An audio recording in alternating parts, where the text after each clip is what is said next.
Hi there, I'm Matt with K15T, and today we're going to talk about what happens when you're a professional tech writer and then all of a sudden you're making videos on YouTube. So that's actually how I start every video that I have made for my company. We decided we were going to take our YouTube channel and get rid of all of the ad videos and instead fill it full of useful videos, the ones that people actually want to watch. See, we found that when people started to Google around, they were looking for how to use Confluence, which is a tool that we make apps for. That's not a plug, buy whatever you want. But there's just this big black hole. You would say, how do I do blah, blah, blah in Confluence? And YouTube would say, I don't know. Have you tried this other thing? And so we were like, somebody's got to do this. But personally, I was like, it can't be me. I'm a professional. I'm a tech writer. I thought there was job security in that role. I don't know where I got that from. But I was like, don't push me toward anything like marketing. Don't take me there. No, not there. Because I speak the truth. Well, I found out there's good marketing. It's out there, and you can actually promote a product and say nice things, correct things. And so I was like, okay, I'll kind of do more marketing-y stuff. And so we started to make this content about how to use stuff. And I was like, well, this is very similar to tech writing, actually. It's like exactly that, except marketers are really good at putting things in front of people.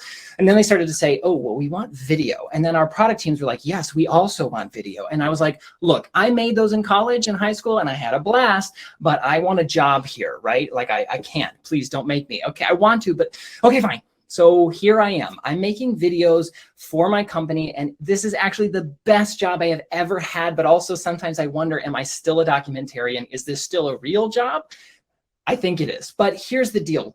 We have seen incredible reach by making helpful content, which we all do as documentarians, and then putting it on a platform which is owned by a company that helps people find useful information. I'm not going to name any names, but they really like video. And so, maybe if you're having trouble getting your written documentation page in front of people, a video might serve them better. So here are a couple of tips that I have figured out and we have figured out as we've been failing and being successful at making video content. And this is our YouTube channel just to prove that it is real, and I kind of maybe sometimes pretend I know what I'm talking about. So first of all, talk about what you know. As you've written documentation, people know when you don't really know what you're talking about because you can't answer the question. It's even worse in videos. So make sure you're only making video content about something that you can blabber on for 5 minutes about. Also, if you feel like your thoughts are wandering to another topic, pin that over here and plan another video in the future. Make your videos real.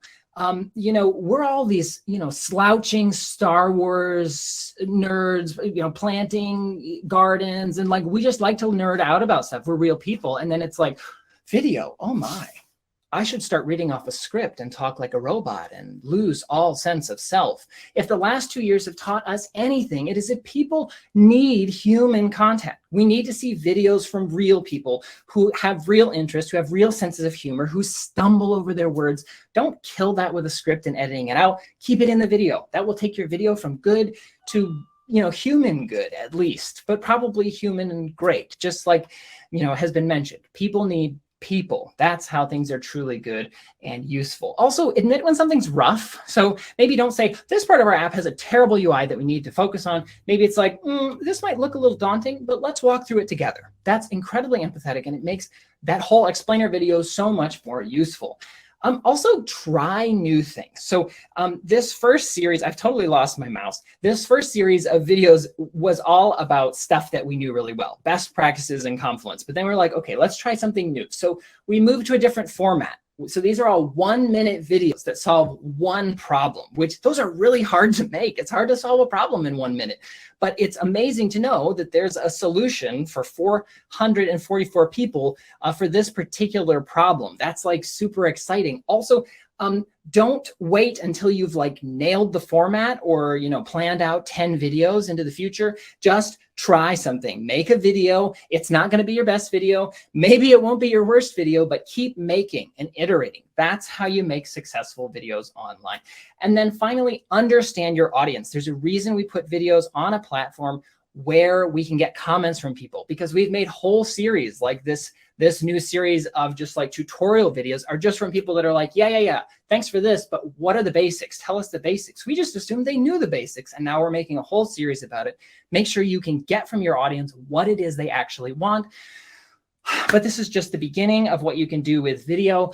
I hope you join me as we continue to explore how to use video content to share what you do best.